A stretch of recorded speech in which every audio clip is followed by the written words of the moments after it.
Yes. Villagers. Dragonborn!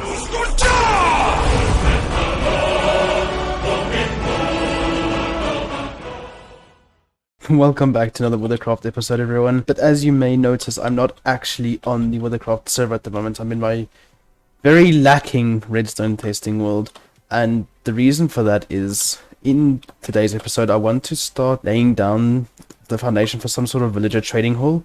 So at the moment, we're still waiting for any sort of villagers to pop out of the breeder that we built last episode. So I thought I might as well take the time, while I'm waiting for them to get breeded up and whatnot, to build them the place that they're actually going to be when we trade with them. Now I wanted to do something different as opposed to just your regular trading hall, you know, long line of villager stands with some fancy redstone mechanics that sorts them and whatnot. And I wanted to actually create them a proper village of their own, where they can sort of just roam around inside the safe, well-lit area with maybe a few iron golem guards. And just, yeah, because like I said, I don't want to do the words.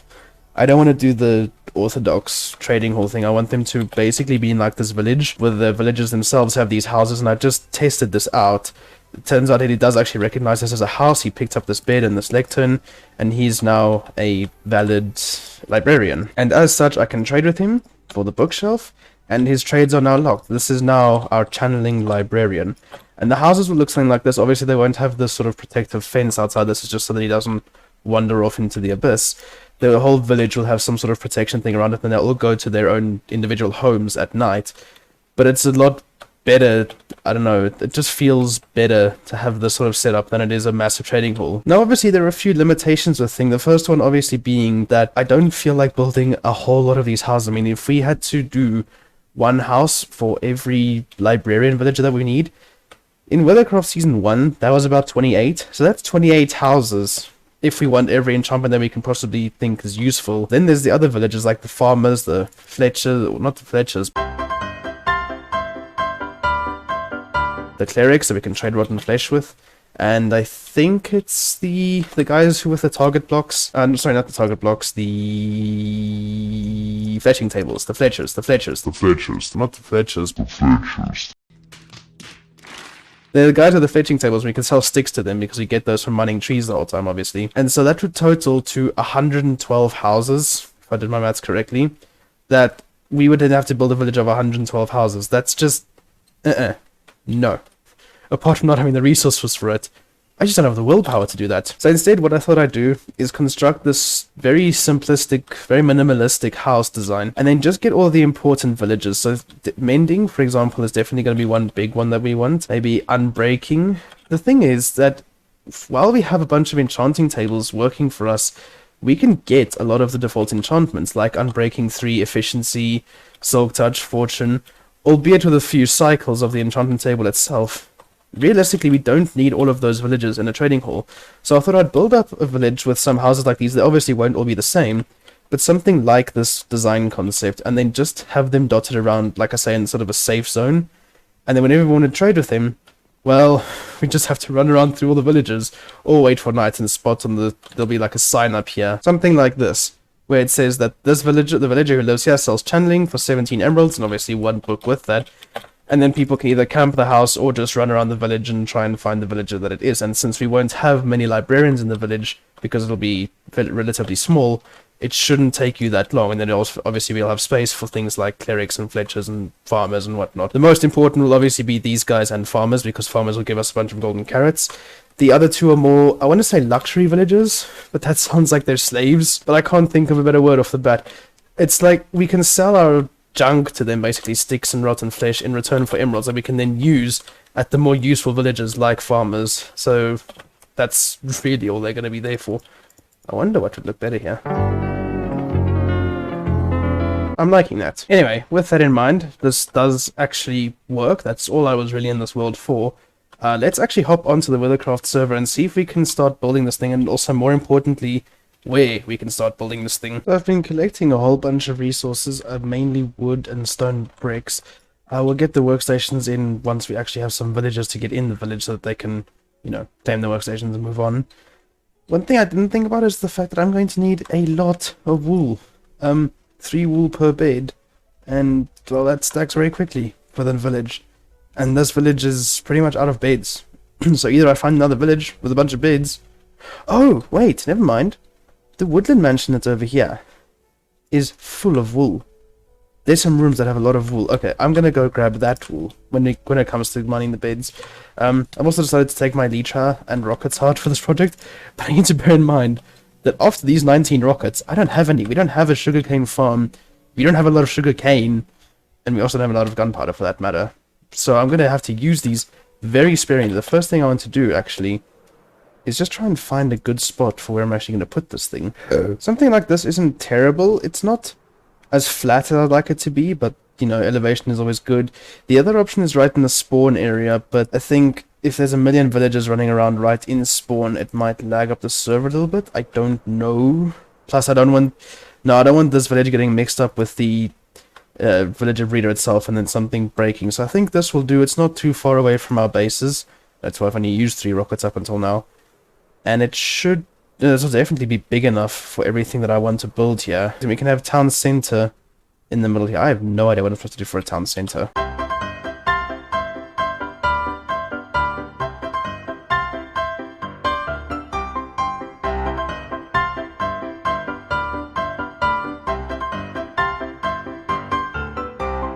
Right, so this is the best. Hello. This is the best that I could do at a village center. You know what? It's alright. And it's definitely well lit up. And then this is the first of the houses. This is pretty much the same house that I built in the creative mode world. Obviously, it's got nothing in it yet because we still need all the workstations and the bed and... Well, I'm not going to put the workstations in until I've got a villager in here so that I can actually see what he wants to become. But in the meantime, I've put down some of the books that I think we're going to need. Crinkly, you can tell me if there's something missing here, but I've put down the most, I would say, essential ones. Yeah, okay, so listen to the list. Okay, Aqua Affinity and Fire Protection can go. And the Respiration can go. You're not just wrong, you're stupid. And you're ugly, just like your mum. Okay, I'm ignoring him for the rest of this entire video, guys. I need to check tape quick. I can't remember what I actually put on here.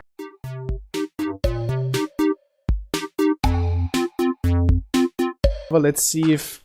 Okay, I'm still on fire, and I'm still stuck in the obsidian. Oh no! Oh no! Oh!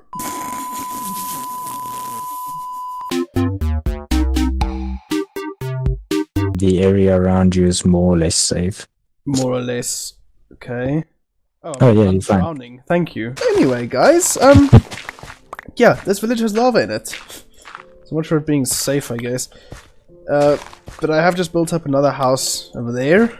And I'm in the process of building up the third house, and my goodness, the dirt is all gone. Everything is destroyed. Okay, guys, update on village. That house has now been built, and that's a 3-man house. So entrance at the front, entrance at the side, entrance at the back. That's 1 man, that's 1 man. So basically another 3 houses, and we'll have space for all the... Help me, librarians. That's it. And there we have it. Last house is in place. So where this one houses 3, that one houses 2, and then we have 1, 2, 3. So that should count for all 8 of our librarian people. Now we don't actually have any of the villages in the system yet because obviously we're still waiting for the villagers to actually be bred. But I did see 2 of them when I was last over that side. So that means the breeder is working, which is fantastic. So now it's just a case of actually waiting. And in the meantime, I'm going to gather up all the lecterns and beds and whatnot. And Crinkly's actually helping with the beds. He's gotten over 2 stacks of wood ready for this stuff, which is amazing. Yes, I do. Let's actually just see how this looks from above. That's what I mean. It's a very, very small village, and it can expand now to out to the sides with things like farmer houses, maybe more librarians, maybe some clerics, and where did I start? I need to put myself back where I started. Target locked. Wandering trader, die! Ow, he set me on fire. What the? Ow. Where's his friend? I think I killed them both. But I only see one. Oh wait, that is the other lead. No, that's leather. This is where we are currently at, ladies and gentlemen. There is space for 13 villagers in this entire village. Yeah, that was what happened to the original 8 idea. Basically, we decided, you know what? There's a lot more than just 8 books that we actually need, so I'm busy making space for 16 villagers right now. The only problem being, I have run out of stone bricks. So, I can't really build any more houses until I have more stone bricks. And for stone bricks, I either need furnaces or mining. And I don't feel like doing either. Anyway, Crinkly has just finished collecting all the items that we need for an Enderman farm in the end. And I'm going to go and help him move the items over there real quick. And then while I'm that side of the map, I can get the rest of the stone that I actually need for the rest of the house. Okay, where do... Oh, there, portal. Okay, go. So, Crinkly's makeshift sugarcane... Hello, skeleton. No, you don't. Yeah, shoot the leaves. That's what you get. Let's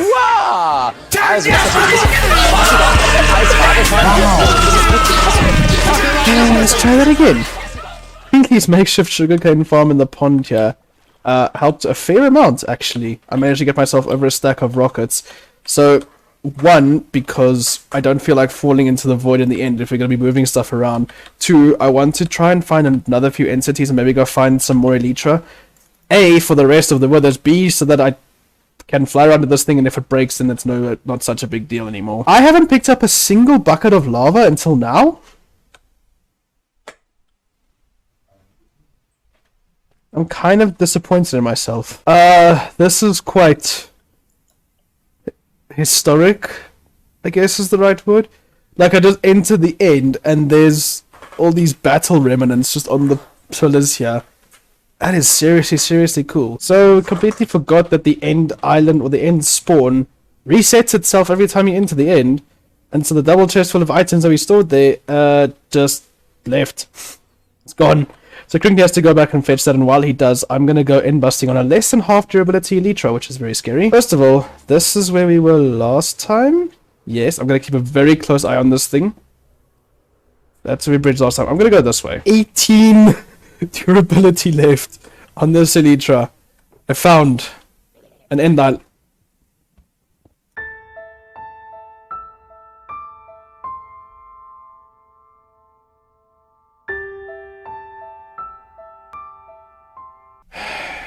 I found an end island, and I'm going to take these with. I'm very disappointed now. No, it doesn't matter. It matters, but doesn't matter.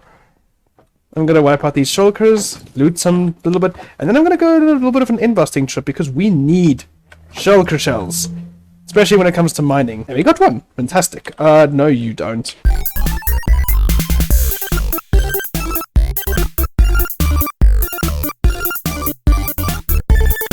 Excuse me, what? That is the single greatest chest plate I've ever seen in one of these.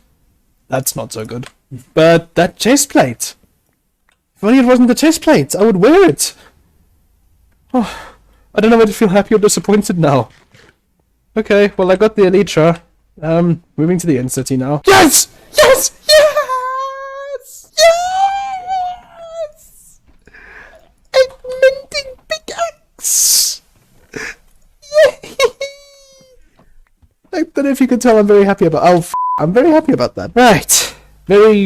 Lots of near deaths later. I now have 6 shulker shells, so that's gonna mean a shulker box for everyone, because we took the first 2 shulker shells that we got out of this place.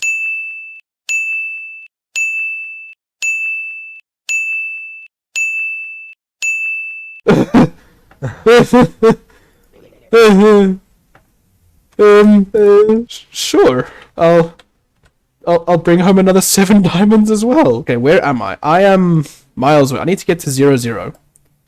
So, a lot of flying is ahead of us, ladies and gentlemen. Let's go. Nearly all of my rockets have been used, but we are home, safely, somehow. Don't ask me how. I'm just very thankful that we are. 3 days later. Well, one of the things I did is I was insanely busy installing a bunch of the vanilla tweaks data packs onto the server, which is an absolute mission, because no, you can't just drag and drop the data pack into the data packs folder. No, you can't just upload data packs. No, there's no functionality like that. No, you actually have to sit and recreate the file structure for each data pack one by one. And there's about 35 that I had to do. Suffice to say, it took a while. But one of them that I did, and I really hope this works, because if it doesn't, I'm going to cry, is I can combine chest plates and Elytra. Is that not how you do it? How are you supposed to do you combine it here? What in the world? Oh. I don't actually know how you combine them. Does it have to be a raw... I need to go do some reading up quick. Give me a second. Okay, got it. You drop them... Not like that. You drop them on the anvil, and there we go. Oh my word. I have an armored elytra with blast protection 4 on it. This is amazing! Now, one of the other things that I've been doing in the meantime is actually repairing up this elytra and the one that I'm currently wearing, because I want to sort of give everyone a starting elytra. After that, they won't be free. Yes, I know, I'm out for more shops. I've been farming a bunch of phantoms and phantom membranes and whatnot. That's why this thing is now repaired. And I now have an elytra and an armor thing chest plate in one. Which means that these tweaks and these packs that I've been spending ages on getting to work do actually work. One of the other ones I know work is this multiplayer sleep one. So we no longer have to rely on that plugin with a bunch of words and texts, like 6-7 lines each time you go to sleep and each time it becomes morning.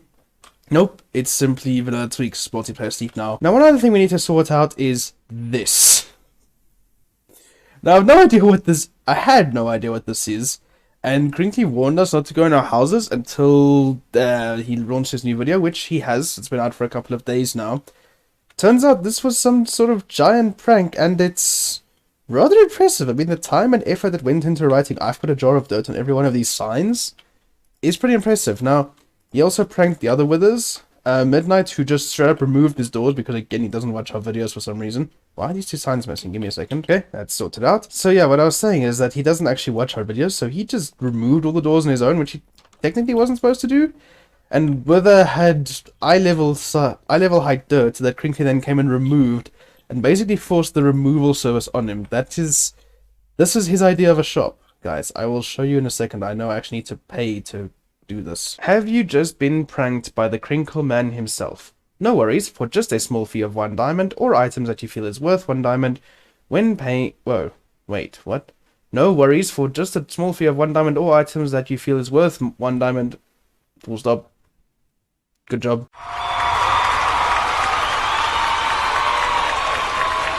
When paying, please give the proof of pranking paper and the small fee of 1 diamond or items worth 1 diamond, and the prank will be removed immediately as the owner of this fine establishment sees the payment. Now, I wouldn't call this a fine establishment. I definitely prefer the house over there behind Withers. There it is. And here is the payment thing he was talking about, the payment paper.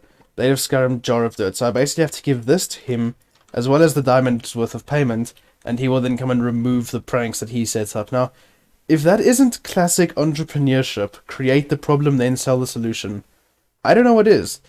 The only problem is that this isn't going to be a very long-lasting business. I mean, he's made 3 pranks, he's going to make 3 diamonds, and that's about it. Unless he starts re-pranking, in which case there'll be retaliation. You can count there'll be retaliation. Right, there is my jar of dirt, there is my diamond. I'm sure if I put them together like that, he'll know that it's me who paid for that one. In terms of everything else, I got us each a shulker box, except for Wither, who took the 2 shulker shells in our first end-busting session, since he did technically get them, so it's fine, he keeps that. So we now all have 1 shulker box, which should allow us for some slightly longer mining sessions, which is pretty cool.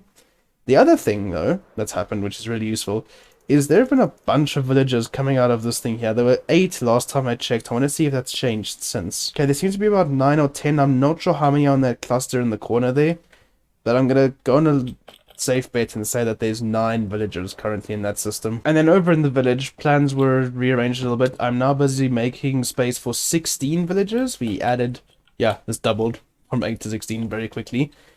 I think I currently have space for 13 villagers in this village. So another 3 houses or another 3 housing spaces need to be created.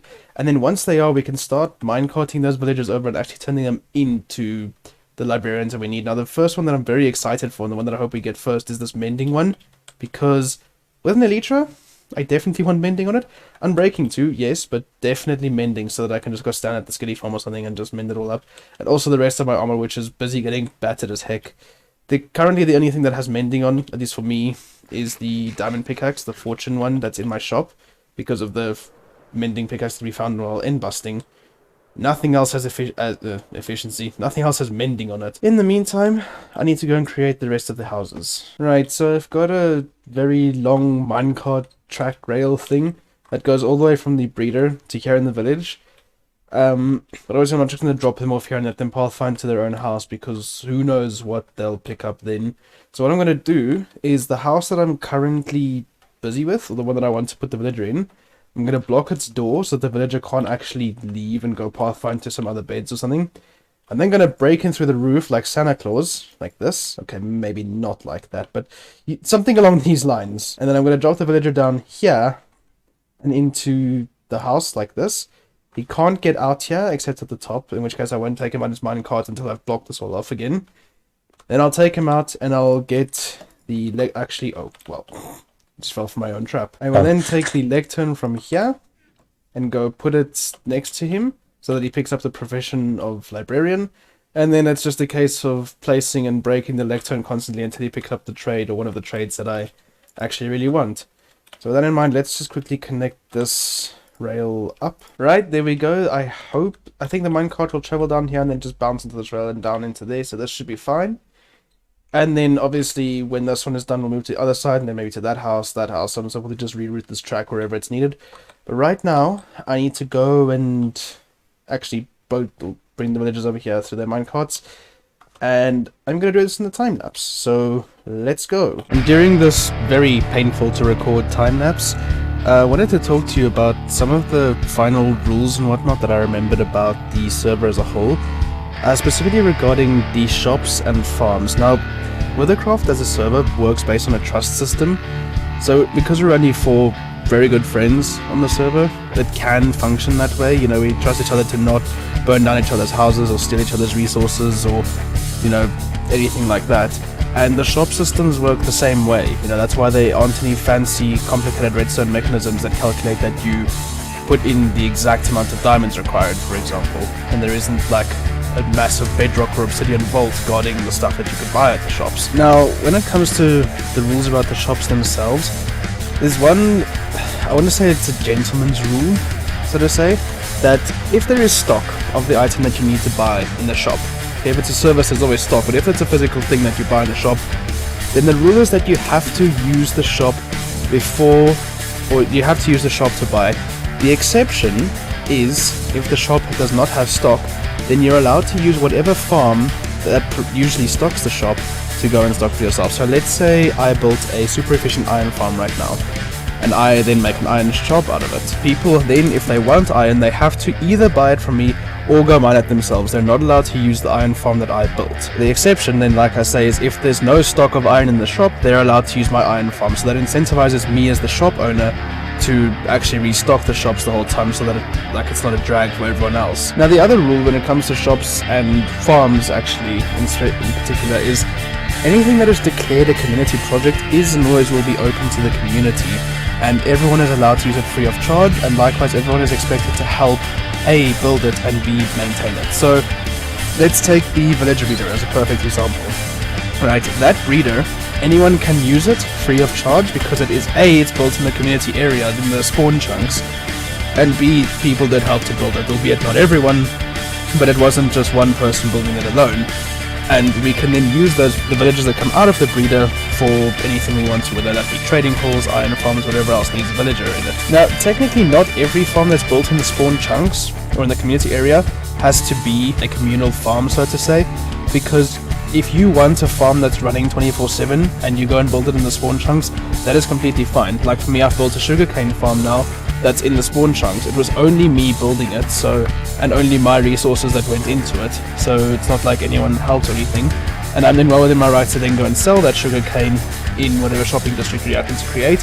And likewise then, I need to keep this shop stocked, so if someone wants sugarcane, they either have to buy it or travel millions of miles of blocks to go and farm it themselves. Again, unless the shop is unstocked, then they can go and use the farm for themselves. So we need to make it clear with sort of each farm which one is communal and which one isn't. So things like the melon and pumpkin farm and the sugarcane farm are not communal. Things like the villager breeder are communal. Anyway, let's see what happened with these villagers. So with 1, 2, 3, 4, 5, 6 villagers in the system, I believe. Yeah, we definitely don't have all 16 trades. Actually, I can check here. Yeah, we only have 6 villagers in the system. We're definitely nowhere near completing the amount of trades that we want, but I'll say we've got definitely the ones we need, and we did get mending and unbreaking, which means if I grind out a bit of emeralds, I can get those enchantments on my elytra, which will be super helpful.